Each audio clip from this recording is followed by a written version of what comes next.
A gente tem um destaque que vem dos Estados Unidos. O presidente Joe Biden sancionou a lei que pode banir o aplicativo TikTok do país. Na prática, a decisão dá 9 meses para que a empresa chinesa ByteDance venda a operação norte-americana. A empresa garante que a plataforma é segura e já avisou que vai recorrer.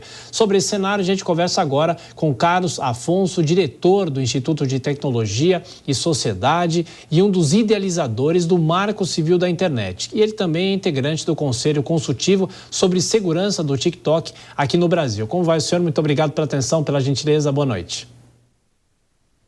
Boa noite, Thiago. Boa noite a todos que nos assistem. Bom, como o senhor imagina que vai se dar essa quebra de discussão, essa queda de braço, né, entre o governo americano e o TikTok com esse prazo de 9 meses? O senhor acha que o governo americano vai ter alguma tolerância com o TikTok? O que pode acontecer efetivamente? Como é que ficam os usuários? São inúmeros os cenários, né? É verdade, Thiago. E esse cenário não é um cenário necessariamente novo. Sempre bom lembrar que em 2020, o ex-presidente Donald Trump também forçou uma venda do TikTok nos Estados Unidos e essa medida foi bloqueada por uma liminar conseguida pela empresa. O que nós vemos agora é um cenário um pouco diferente, porque não é uma ordem executiva de um presidente, mas é uma lei. É importante contar um pouquinho dessa história para que todos possam entender. O que nós tivemos no Senado americano foi a inserção dessa cláusula que fala sobre segurança nacional, que atinge as operações do TikTok, inserida numa lei que trata de apoio norte-americano para a Ucrânia, Gaza, é uma lei sobre apoio americano a países estrangeiros, e ali entrou, para usar uma expressão em português, um jabuti que fala sobre o tema do TikTok e segurança nacional. O que a gente espera agora é entender o que vai acontecer nesse prazo que a lei dá para a empresa. Vão aparecer compradores? O que acontece se esse prazo se esgotar e não tiver algum acordo que pareça viável? Vale lembrar duas coisas, que a lei dá a possibilidade do presidente estender esse prazo por 90 dias, e aqui tem um ponto de atenção. Com isso, nós encostamos na posse do novo presidente americano, que pode ser Joe Biden ou pode ser Donald Trump.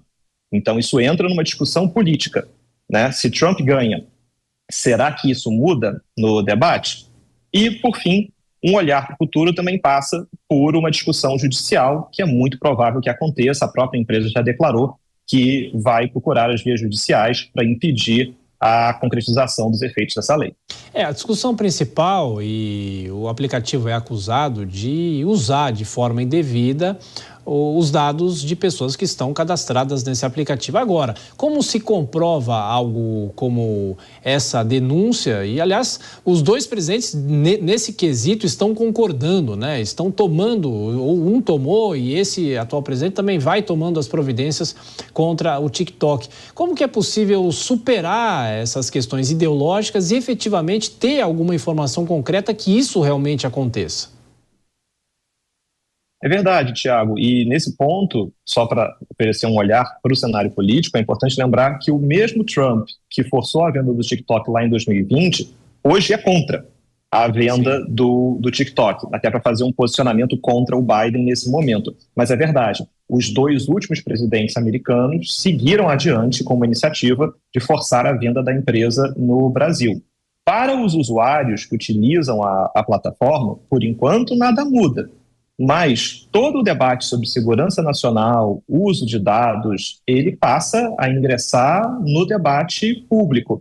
De certa maneira, o que nós vimos no Congresso americano são alegações de que ali você teria uma discussão sobre segurança nacional. A empresa procurou combater essas alegações de diversas maneiras, instalando mais servidores nos Estados Unidos, tratando dados de americanos nos Estados Unidos.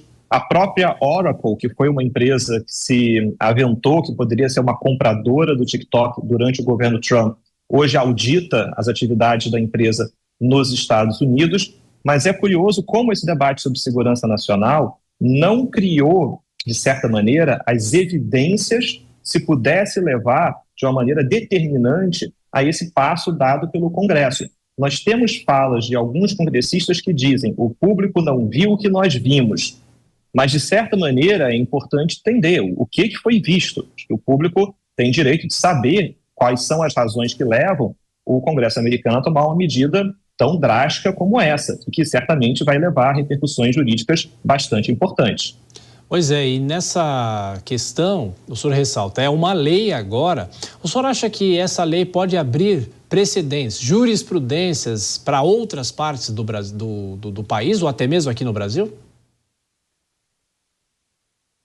Olha, de certa maneira, Tiago, o que a gente vê pelo mundo afora é situações em que governos proíbem seus funcionários de instalar o aplicativo em dispositivos utilizados por funcionários do governo para trabalho. Então, por exemplo, o celular, o tablet que o governo entrega para que um funcionário público realize as suas funções, em alguns países como Reino Unido, Nova Zelândia, existe esse impedimento de se instale o aplicativo, por esse receio de uma comunicação da empresa com o governo chinês. Agora, vale dizer, quando a gente pensa nos impactos para o mundo afora, primeiro, entender que na própria China existe um controle de exportação de tecnologia que faz com que o algoritmo de recomendação de conteúdo do TikTok entre nessa lista de tecnologia que o governo chinês precisa aprovar que ela seja exportada.